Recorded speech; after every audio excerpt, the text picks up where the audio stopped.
स्वागत है आप सभी का सीएनबीसी आवाज पर। आप देख रहे हैं खिलाड़ी नंबर 1, नए हफ्ते की शुरुआत और भारतीय बाजारों में क्या रणनीति आपकी होनी चाहिए उस पर करेंगे बातचीत। लेकिन पहले बाजार की चाल आपकी स्क्रीन पर लेकर आएंगे, जहां पर एक अच्छी खासे स्पाइक के बाद जो 22,500 के पार हम निकले, भारतीय बाजार थोड़ा सा कंसोलिडेट करते हुए फ्लैट है मार्केट इस समय आप कह सकते हैं।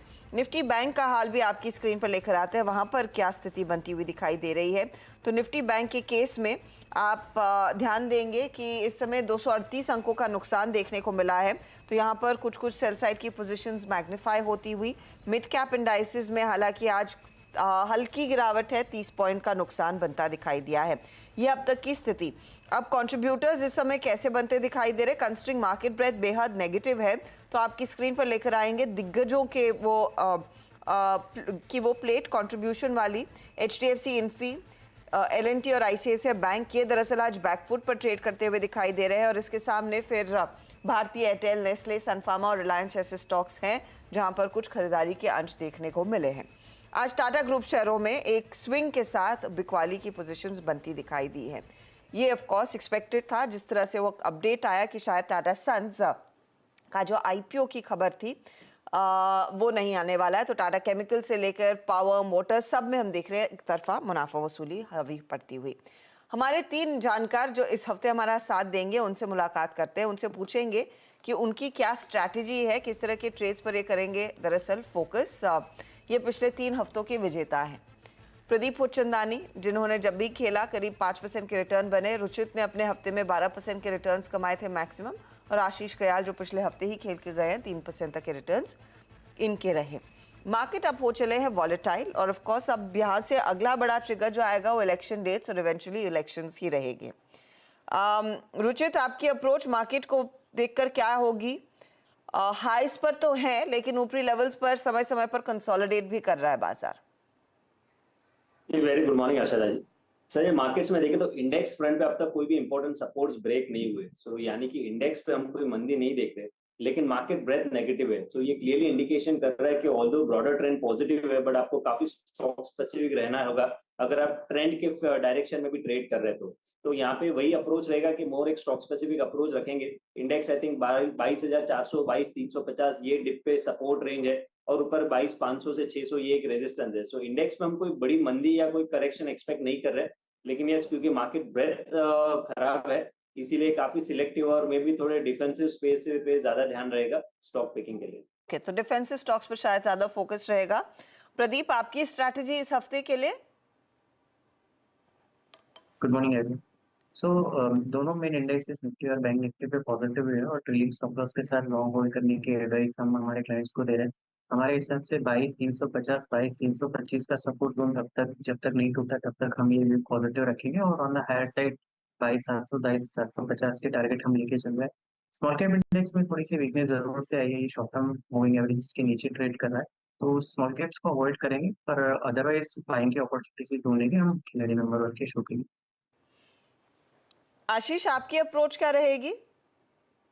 देखिए, ओवरऑल जो बाजार का ट्रेंड है वो अभी सीमित दायरे में है। ऊपर में करीबन मेरे ख्याल से 22,550 का एक इम्पोर्टेंट हर्डल है जो क्रॉस नहीं कर पा रहा है, और नीचे में सपोर्ट देखेंगे तो करीबन 22,320 के आसपास है, तो इसमें ट्रेड कर सकता है। चुनिंदा स्टॉक्स में बाय करके चलना होगा। स्टॉक सिलेक्शन इतना इजी नहीं होगा इस हफ्ते, जैसे लास्ट वीक भी बात की थी, और लेकिन ओवरऑल बाय और डिप्स का ही रुझान बना हुआ है, तो बाय करके चलेंगे। और यहाँ पर देखा जाए तो मिड कैप स्मॉल कैप में अच्छे स्टॉक्स मिल सकते हैं, तो मिड कैप स्मॉल कैप पे फोकस रहेगा। स्मॉल कैप्स पर फोकस रहेगा। देखते हैं क्या ट्रेड्स पर उस लिहाज से बनते हुए दिखाई देंगे। इस पर एक अपडेट आपके लेकर आएंगे ज़रूर। अच्छा, चलिए, तो रुचित, आप ही से ओपन करते हैं। आपका आज का ओपनिंग ट्रेड क्या रहने वाला है? पहला पिक मेरा आज का आईआरसीटीसी में खरीदारी की सलाह रहेगी। सो आइडियली एक कंसोलिडेशन फेज ये स्टॉक ने काफी समय का देखा है, जो टाइम वाइज करेक्शन है। आज वॉल्यूम्स देखे तो डेली एवरेज जो पिछले हफ्ते वॉल्यूम्स हो रहे थे उससे कंपेरेबल वॉल्यूम्स ऑलरेडी पहले 1 घंटे में क्रॉस हो चुके हैं। तो करंटली 956 के आसपास ट्रेड कर रहा है आईआरसीटीसी। यहाँ पे खरीदारी करने की सलाह रहेगी। 927 का स्टॉप लॉस और 1008 के अराउंड के टारगेट स्टॉक बनाएंगे। ओके, तो आईआरसीटीसी पर एक बाय साइड का ट्रेड इस समय आता हुआ है, एक अपॉर्चुनिटी तेजी की 1008 का टारगेट रहेगा, स्टॉप लॉस 927। ये वो पहला बाय साइड का ट्रेड है जो रुचित ने दिया है। ठीक है आशीष, आपका ओपनिंग ट्रेड? देखिए, जो मेरा पहला ट्रेड होगा वो है जाइडस वेलनेस पे। यहाँ पे बहुत ह्यूज वॉल्यूम्स होते हुए नजर आ रहा है और स्टॉक अभी मूवमेंट देना बाकी है, तो गुंजाइश है कि पॉजिटिव ब्रेकआउट इस स्टॉक के ऊपर आ सकता है अच्छे खासे वॉल्यूम्स के साथ में। और यहाँ 20 डेज एवरेज के भी ऊपर चल रहा है, तो फिलहाल यहाँ पर एक पॉजिटिव रुझान बन सकता है। लॉन्ग पोजीशंस क्रिएट की जा सकती है। स्टॉप लॉस होगा 1540 का और टारगेट है 1750 का। 1750 के लिए जाइडस में एक अपॉर्चुनिटी तेजी की तरफ आप लेकर चलेंगे। जाइडस वेलनेस की बात हो रही है ये, जहां पर आप 1540 का स्टॉप लॉस और 1750 का टारगेट रखेंगे। जाइडस वेलनेस आज करीब 0.33% की गेंस इस समय दिखा रहा है। ठीक है, तो ये हो गया दूसरा ट्रेड। प्रदीप, आपका ओपनिंग ट्रेड क्या रहेगा? मेरा ओपनिंग ट्रेड रहेगा केईसी इंटरनेशनल। केईसी इंटरनेशनल आज के शुरुआती कारोबार में करीबन 7% ऊपर है और प्रीवियस जो हाई था इसको करके नए हाई इसने बनाए हैं। आज के जो वॉल्यूम है वो ऑलरेडी जो प्रीवियस डे के वॉल्यूम थे उससे डबल होने जा रहा है। 750 की करंट पे इसको ऐड करेंगे। 714 का एसएल रहेगा, 50 की टारगेट रहेगा। और ये टारगेट आप दोहराएंगे? आपकी आवाज थोड़ी सी ब्रेक होकर आ रही है। 714 का स्टॉप लॉस 130 के टारगेट।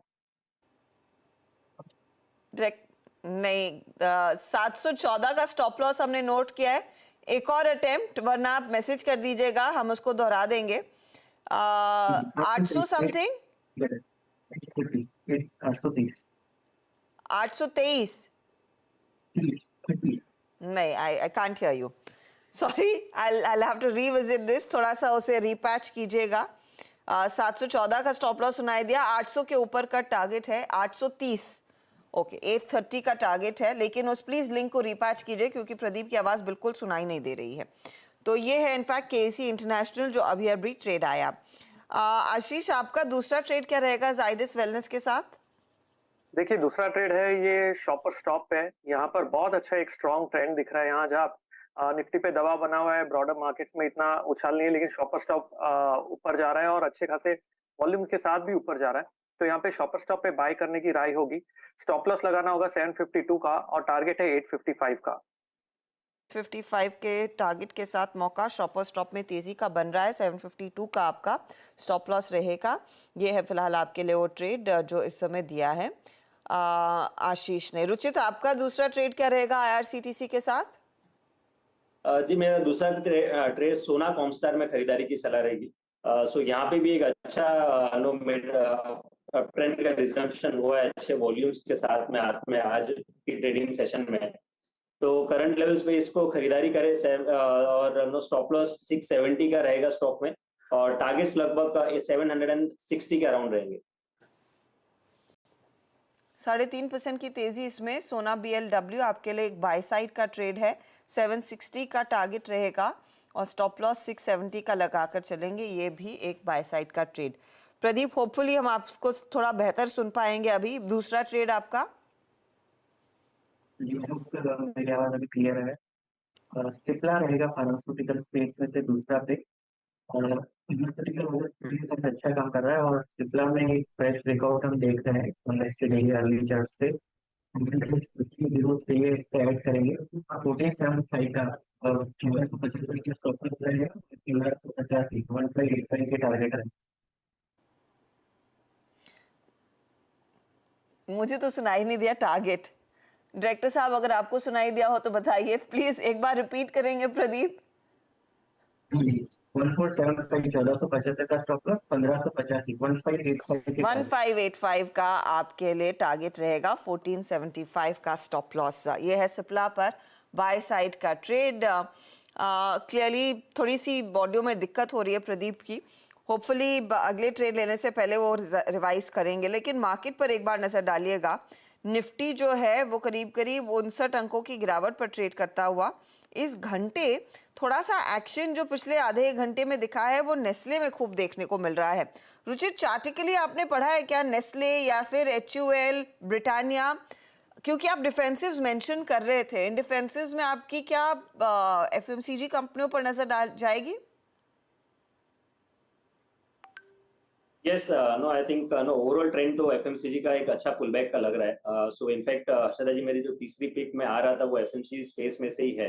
आप कहे तो मैं वो पिक अभी बता दूं, बट ओवरऑल नेस्ले पे अगर देखें तो नेस्ले पे ट्रेंड नो काफी स्ट्रॉन्ग नजर आ रहा है, क्योंकि प्रीवियस स्विंग हाई स्टॉक ने क्रॉस किया है, वॉल्यूम्स भी अच्छे हो रहे हैं. सो यहाँ पे 2700 तक का अपमूव हम नेस्ले में नियर टर्म में देख सकते हैं. ओके, तो ये फिलहाल आपके लिए नेस्ले में एक अपॉर्चुनिटी है. ये खिलाड़ी का रिकमेंडेशन नहीं था, ये स्टॉक में थोड़ा सा एक्शन बना, इसीलिए मेरी नजर गई. चलिए एक काम करते हैं, हम एक ब्रेक लेंगे. ब्रेक के बाद ऑफ कोर्स एक एक ट्रेड हमारे जानकार जोड़ेंगे.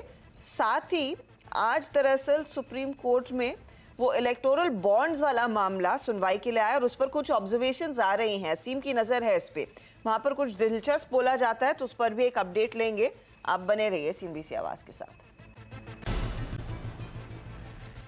ओके, तो ये फिलहाल आपके लिए बाजार की ताज़ा तस्वीर स्क्रीन पर आ जाएगी. निफ्टी बैंक थोड़ा सा और नीचे सरका है, करीब 200 पॉइंट के नुकसान पर ट्रेड करता हुआ. अब 223 पॉइंट का नुकसान, 30 पॉइंट और ऐड हो गए नेगेटिव साइड पर. मिड कैप के लिए कार्यक्रम की शुरुआत में सिर्फ 30 पॉइंट नीचे था, तो क्लियरली ऊपरी लेवल से थोड़ी थोड़ी पोजीशंस हल्की होती दिखाई दे रही हैं. अब अगला ट्रेड तीसरा वाला किस तरफ बैठेगा, प्रदीप जी आप बताइए, क्या रहेगा, तेजी या मंदी?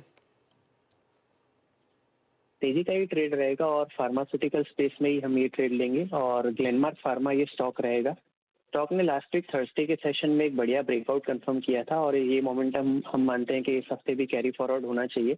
966 के करंट रेट पे इसको जोड़ना चाहेंगे. 928 का स्टॉप लॉस रहेगा, 1045 के टारगेट रहेंगे.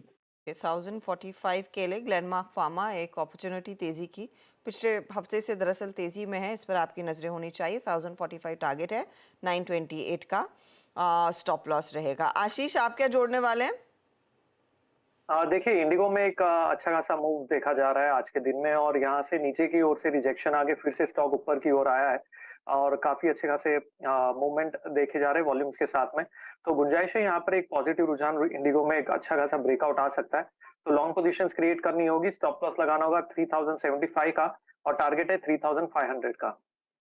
500 के लिए इंटरग्लोब एविएशन. सुबह में ऑफ कोर्स वो ब्लॉक डील जहां पर गंगवाल साहब अपना हिस्सा कुछ बेच रहे थे, उसके बाद एक अच्छी खासी रिकवरी और स्टॉक में आप देखिएगा 3500 के टारगेट्स आ रहे. 3075 आपके लिए स्टॉप लॉस का काम करेगा. रुचित आपका तीसरा ट्रेड? जी तो अच्छा जी, हम एफएमसीजी स्पेस की बात करें कि जहाँ पे एक रिलेटिव आउट परफॉर्मेंस नो ये फॉलिंग मार्केट में दिख सकता है, तो उसमें से मैरिको मेरी स्टॉक पिक है जहाँ पे खरीदारी की सलाह रहेगी. सो पिछले कुछ समय में ऑलरेडी एक प्राइस वाइज करेक्टिव पे स्टॉक में हो चुका है. फ्राइडे के ट्रेडिंग सेशन में डेली चार्ट पे एक बुलिश एंगल्फिंग पैटर्न का फॉर्मेशन हुआ था. सो लगभग आई थिंक नो स्टॉक अपने बॉटम के आसपास ही है और यहाँ से रिस्क टुवर्ड रेशियो काफी फेवरेबल है कॉन्ट्रा ट्रेड लेने के लिए. ट्रेडिंग के पर्सपेक्टिव से 495 का स्टॉप लॉस रख के करंट लेवल्स पे खरीदारी की सलाह रहेगी 540 के अराउंड के टारगेट के लिए. 40 के टारगेट के लिए मैरिको में एक तेजी का ट्रेड साफ बन रहा है. ये फिलहाल एक आपके लिए अपॉर्चुनिटी बनती हुई दिखाई दे रही है. तो सारे जो ट्रेड्स आए हैं उसको मैं फटाफट से रिकैप कर दूंगी. देखते हैं यहाँ पर क्या सबसे ज्यादा रिटर्न कमा कर दे रहा है. लेकर आइएगा प्लीज प्रदीप का पोर्टफोलियो. केईसी इंटरनेशनल पहला ट्रेड था 830 टारगेट, 714 स्टॉप लॉस. सिप्ला 1585 के लिए तेजी की, 1475 का स्टॉप लॉस है. ग्लेनमार्क फार्मा अभी जोड़ा, 1045 का टारगेट और 928 का स्टॉप लॉस इन्होंने लगाने की सलाह दी है. केईसी 1% ड्रैग कर रहा है, हल्का सा योगदान ग्लेनमार्क में आता हुआ 0.04% का. सिप्ला फ्लैट टू नेगेटिव ही ट्रेड करता हुआ दिखाई दे रहा है. अब आते हैं अगले पोर्टफोलियो पर. आशीष कयाल कह रहे हैं जाइडस लाइफ वेलनेस वो जोड़ेंगे. 1750 target, 1540 stop loss. Shopper stop 855 target है, 752 स्टॉप लॉस. इंटरग्लोब एविएशन 3500 के टारगेट के लिए तेजी करे, 3075 आपके लिए स्टॉप लॉस का काम करेगा. मैक्सिमम रिटर्न शॉपर स्टॉप कमा कर दे रहा है 1.5% इनके लिए. अब आते हैं रुचित के पोर्टफोलियो पर. तो रुचित ने IRCTC के साथ पारी की शुरुआत की. 1008 का टारगेट है, 927 का स्टॉप लॉस रहेगा. सोना BLW 760 का टारगेट, 670 का स्टॉप लॉस और मैरिको 540 अभी अभी जोड़ा, 495 का टारगेट है. क्या रिटर्न्स दिखा पाएंगे आप हमको इस समय? नहीं, ये ट्रेड्स रुचित के तो नहीं थे. ये रुचित के ट्रेड्स नहीं है, ये आपको आशीष के ही ट्रेड्स दिखा रहे हैं. कुछ तकनीकी दिक्कत है तो आपके लिए वो तमाम ट्रेड्स ओवरऑल रिटर्न्स की स्थिति क्या बनी है वो आ जाएगी स्क्रीन पर. आशीष लीड कर रहे हैं 1.5% की कमाई के साथ. रुचित और प्रदीप नेगेटिव टेरिटरी में पारी की शुरुआत कर रहे हैं. चलिए, ये है खिलाड़ी नंबर 1 की पारी। इस समय बस ट्रेड्स आई हैं, देखते हैं ओवरऑल डे में क्या ट्रेड्स बदलते हैं, कौन से नए ट्रेड्स आएंगे। लेकिन एक और सिचुएशन जिस पर आप सभी की नजरें होनी चाहिए, सुप्रीम कोर्ट में इलेक्टोरल बॉन्ड्स वाला मामला पेश हो रहा है, जहां पर एसबीआई ने दरअसल ज्यादा टाइम मांगा था। अब एसबीआई की दलील क्या है इसमें, और चीफ जस्टिस की तरफ से क्या ऑब्जर्वेशंस आ रहे हैं, ये दरअसल जानते हैं। असीम इस पूरे मामले पर अपनी नजर बनाए हुए हैं। असीम, बताइए क्या कुछ कहा जा रहा है। देखिए, सुप्रीम कोर्ट की संविधान पीठ इलेक्टोरल बॉन्ड मामले की सुनवाई कर रही है। एसबीआई ने यहाँ पर 3 महीने का वक्त सुप्रीम कोर्ट से मांगा है। एसबीआई के मुताबिक जो भी डाटा उन्होंने भी कलेक्ट किया है उसको मैच करने में कम से कम 3 महीने का वक्त लगेगा। एसबीआई की तरफ से हरीश साल्वे उपस्थित, तो उन्होंने कहा कि हमने डेलिबरेटली जो डाटा है केवाईसी का वो अलग अलग रखा था और इस वजह से हमको उसको मैच करने में हमको वक्त लग रहा है। लेकिन सुप्रीम कोर्ट ने साफ कहा कि हमारी जो डायरेक्शन है वो पूरी तरह से क्लियर थी और आपने अपना सारा जो डाटा है वो मुंबई की ब्रांच में एक साथ इकट्ठा किया है और आपको ये डाटा जो है सुप्रीम कोर्ट के इलेक्शन कमीशन के सामने देना और आपको इतना वक्त इसके अंदर नहीं लगना चाहिए। सुप्रीम कोर्ट ने ये भी कहा कि आप बताइए कि 26 दिन का वक्त आपको दिया गया था, 26 दिन के अंदर आपने क्या किया है, उसके ऊपर भी सारी जानकारी दीजिए। अभी तक सुप्रीम कोर्ट की बेंच ने कोई भी डायरेक्शन इसको लेकर के पास ऑन नहीं किया कि क्या एसबीआई को इसके लिए एक्सटेंशन का वक्त मिलेगा या नहीं मिलेगा। अभी भी इसकी हियरिंग चालू है, हियरिंग चल रही है। थोड़ी देर में कोई फैसला निकल करके आ सकता है कि एसबीआई जिस तरह की मांग यहाँ पर रख रहा है कि उसको कम से कम डाटा देने के लिए 3 से 4 महीने का वक्त चाहिए, जून तक का वक्त चाहिए, उसको दिया जा सकता है, नहीं दिया जा सकता। तो इस बार सुनवाई अभी भी चल रही है। ओके, तो सुनवाई चल रही है और वहाँ पर जो भी आगे ऑब्जर्वेशंस आएंगे असीम के पास लौटेंगे। लेकिन ये बहुत ही इंटरेस्टिंग केस दरअसल जो सभी लोग सुनना चाहेंगे। इसमें फाइनली एसबीआई टाइमली इलेक्शन से पहले वो डेटास देता है या नहीं। चलिए, अब यतिन को जोड़ लेते हैं। और आज जो एक स्टॉक हमने अभी कुछ ही देर पहले डिस्कस किया, इंटरग्लोब एविएशन, सुबह में थोड़ा सा डगमगाया था लेकिन उस ब्लॉक के बाद रिकवरी देखने को मिली है। तो इवेंचुअली कितनी हिस्सेदारी बिकी, क्या कुछ डिटेल्स निकल कर आ रहे हैं, यतिन के पास ही चलते हैं। यतिन, हाथों हाथ लिया है मार्केट ने इसे? बिल्कुल, और अगर हम बात करें इंटरग्लोब एविएशन की तो फिर से एक बार हम देखेंगे कि प्रमोटर जो है राकेश गंगवाल और उनकी फैमिली ने फिर से एक बार यहाँ अपनी हिस्सेदारी बेची है। ऑब्वियसली सूत्रों के हिसाब से वो करीब 3-3.5 हज़ार करोड़ रुपए के बीच के शेयर्स बेचने वाले थे। लेकिन अगर आप ट्रेडिंग की बात करें तो यहाँ 3015 के आसपास के लेवल्स पे ब्लॉक डील होती हुई दिखाई पड़ी। लगभग 6.6% हिस्सेदारी यहाँ आपको ब्लॉक्स में ट्रेड होती हुई नजर पड़ी। और ट्रेडिंग के बाद लगभग 2.5 करोड़ शेयर्स की आपने वॉल्यूम देखी शुरुआती मिनट्स में, जहां आपको बहुत सारे पार्टिसिपेंट्स इस ट्रेड में पार्टिसिपेट करते हुए दिखाई पड़े। ओवरऑल अगर हम बात करें तो जो 3000-3015 के बीच ये ब्लॉक डील्स हुई, उसके बाद शेयर में एक जबरदस्त रिकवरी है। इनफैक्ट बाजार ये एक्सपेक्ट कर रहा था कि 2950 का बेस प्राइस है तो डिस्काउंट पे ये ट्रेड होगा। हालांकि फ्लोर प्राइस से काफी ऊपर ये ट्रेड होता हुआ दिखाई पड़ा और अभी लगभग डेज हाई पे 2.25% की तेजी के साथ इंटरग्लोब एविएशन इस पर्टिकुलर ब्लॉक डील के बाद ट्रेड कर रहा है। ओके, तो ये स्टॉक आज का आउट परफॉर्मर है, करीब 2-2.5% ऊपर इस समय। अच्छी खासी तेजी इसमें बनती हुई। शुक्रिया यतिन इस अपडेट के लिए। और ये एक स्टॉक जो वैसे भी आशीष ने अपने पोर्टफोलियो में जोड़ा है 3500 के टारगेट के लिए। चलिए, इसी मोड पर लेंगे एक छोटा सा ब्रेक के बाद ऑफ कोर्स यहाँ पर कमोडिटी मार्केट का एक्शन रेडार पर लेकर आएंगे और जो भी बदलाव होगा आज खिलाड़ी में उसकी जानकारी समय पर आपको सोशल मीडिया हैंडल्स और ऑफ कोर्स 1 बजे के कार्यक्रम में दी भी जाएगी, तो उस पर भी आप नजर रख सकते हैं। लेंगे एक ब्रेक, फटाफट लौटते हैं।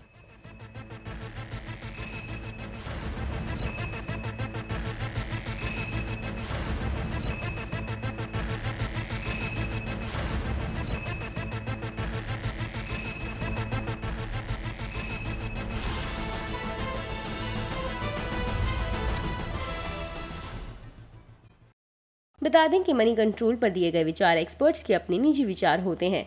वेबसाइट या मैनेजमेंट इसके लिए उत्तरदायी नहीं है। यूजर्स को मनी कंट्रोल की सलाह है कि कोई भी निवेश निर्णय लेने से पहले सर्टिफाइड एक्सपर्ट की सलाह लें।